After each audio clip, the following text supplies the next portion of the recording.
between persons. It is principle and feels its own perfection everywhere. It feels the same in the heart of the sinner as in the heart of the saint. When we let this truth into our hearts and pull down all walls of separation, we shall feel the flow in infinite love. When we cast truth from our heart and seek to kill it, the secular realms of thought also put in its bonds. The ruling intellect sees in it an assassin who has been inciting a revolt against the intellectual authority. This ruler of the mind has little respect for religion, but has a mighty awe of the rights of a Roman citizen. So when it learns that truth of Paul is both Jew and Gentile, common to both head and heart, it gives due respect, which goes to show that truth is safer in the bonds of skepticism and infidelity than with the bigotry and fanaticism of ignorant religious zeal. The New Jerusalem of Revelation chapter 21 verse 2 is spiritual consciousness, and it is founded on the 12 fundamental ideas in divine mind, each represented by one of these precious stones. It also represents an association of all people in peace, based on spiritual understanding, purity, and a willingness to be united with Christ, made ready as a bride adorned for her husband. Next, we will go to house.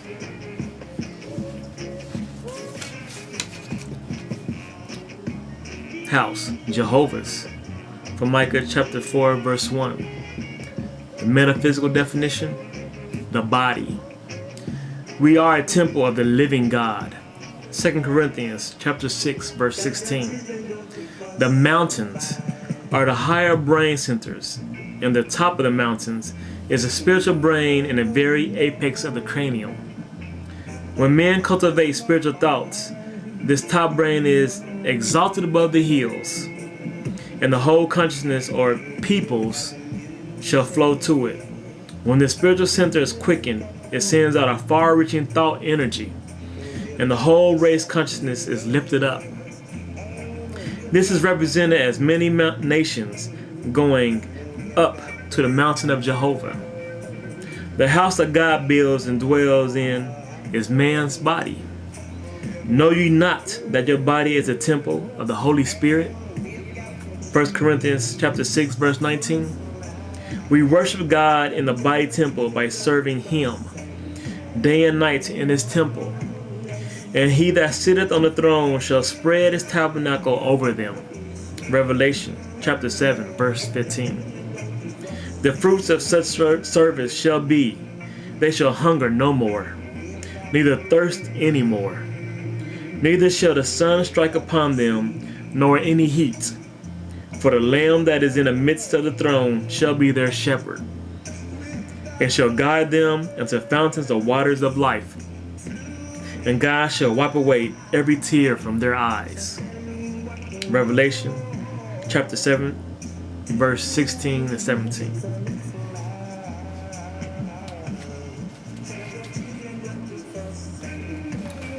And finally, we have temple.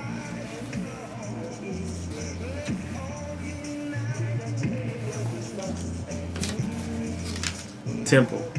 Solomon's or House of Jehovah. 1 Kings chapter 6. The metaphysical definition.